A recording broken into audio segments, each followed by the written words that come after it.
Hey everyone, this is Brina. Welcome back to this week's edition of the Midweek Motivation. I'm grateful that you've chosen to join me again this week. And don't forget to like and share the video. Share it with someone who you think needs to be plugged in to these weekly messages. And of course, would love to hear your comments. So be sure to comment below as we're sharing today's word. So for today, the word is going to come from the book of Nehemiah in the Old Testament, chapter 1, verses 1 through 4, and then verse 10. And reading from the NIV, it says, "The words of Nehemiah, son of Hakaliah. In the month of Kislev, in the 20th year, while I was in the citadel of Susa, Hanani, one of the brothers, came from Jerusalem with some other men, and I questioned them about the Jewish remnant that survived the exile and also about Jerusalem. They said to me, 'Those who survived the exile and are back in the province are in great trouble and disgrace. The walls of Jerusalem are broken down and its gates have burned with fire.' When I heard these things, I sat down and wept. For some days I mourned and fasted and prayed before the God of heaven." And then skipping down to verse 10. And verse 10 is where Nehemiah is praying. "They are your servants and your people, whom you redeemed by your great strength and your mighty hand." And verse 11, I need to read that too. "O Lord, let your ear be attentive to the prayer of your servant and to the prayer of your servants who delight in revering your name. Give your servant success today by granting him favor in the presence of this man." And so the word or the phrase for today is divine inspiration. So this is Nehemiah writing this firsthand account of his own experiences after the exile. And this is one of my favorite books, and Nehemiah is one of my favorite characters. And so at this time, the Jewish people are in exile, including Nehemiah. He is in a province called Susa. He is serving King Artaxerxes as a cupbearer. And there's a remnant of people in Jerusalem who were left after the exile and after most of the people were taken captive. And so Nehemiah is serving as a cupbearer of Artaxerxes, and he receives news that Jerusalem is in great distress and trouble. The walls of the city have been broken and burned, and the walls of a city served as a means of protection. So the people who are left there are vulnerable to attacks because the walls have been broken and burned down. And so when he gets this news about what's happening in the homeland, you see how he reacts. He weeps, he fasts, and then he prays over the situation that is going on.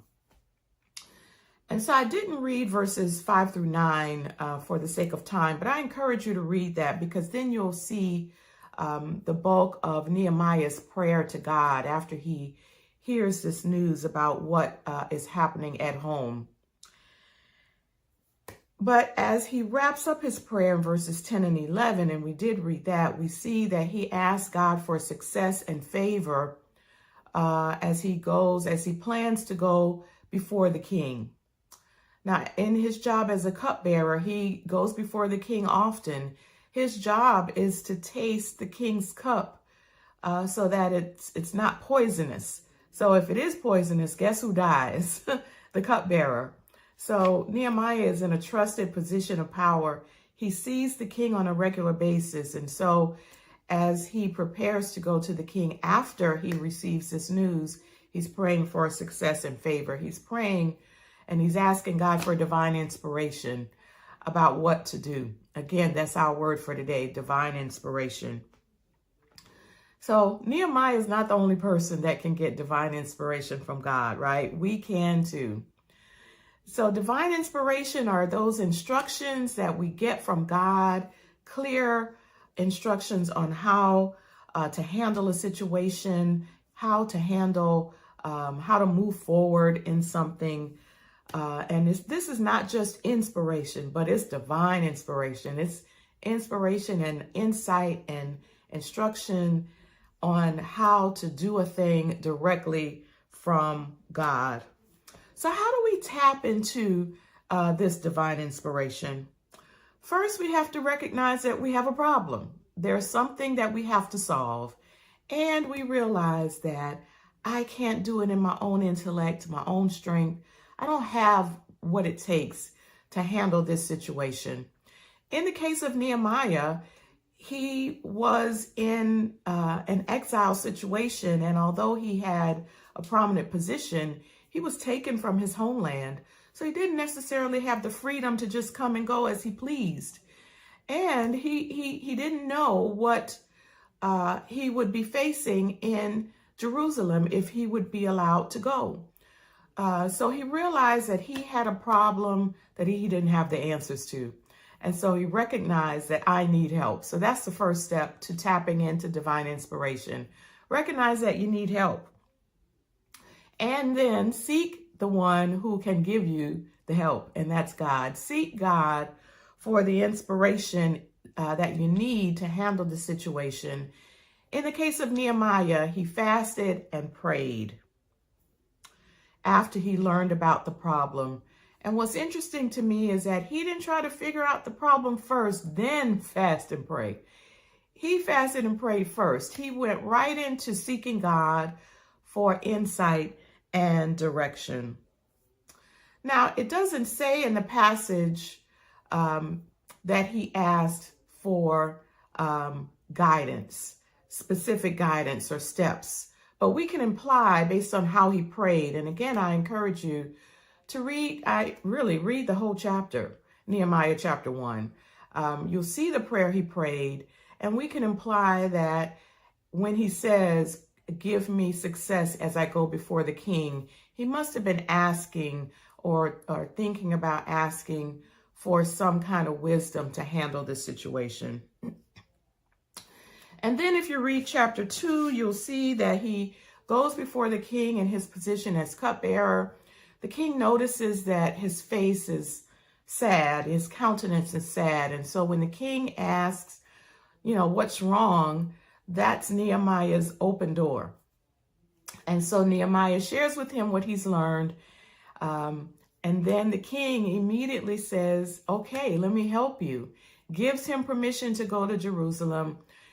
Gives him letters to give to other leaders and kings along the way who will help him in his quest to rebuild the walls of his homeland.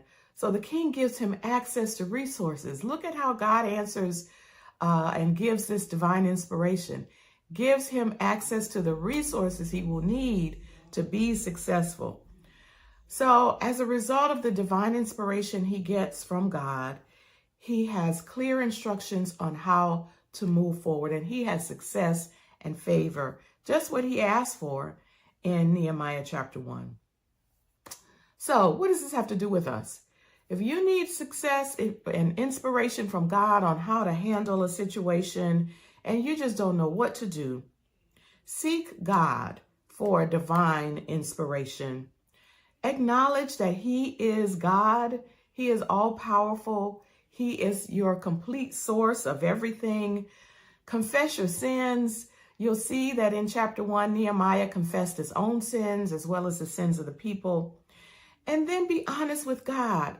I don't know what to do, God. I need you. And I thank you in advance for the inspiration you're going to give me to handle this situation. And then watch what God does. Just like for Nehemiah. God came through for Nehemiah. He will come through for you as well.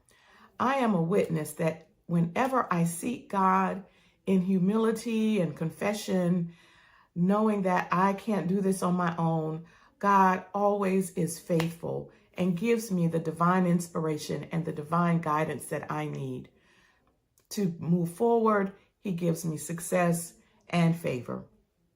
So that is the word for today, divine inspiration. Tap into it today. God is our source, and he is standing ready to give us exactly what we need. So that's it. Like and share the video, and we will see you next time. Have a good day. Bye.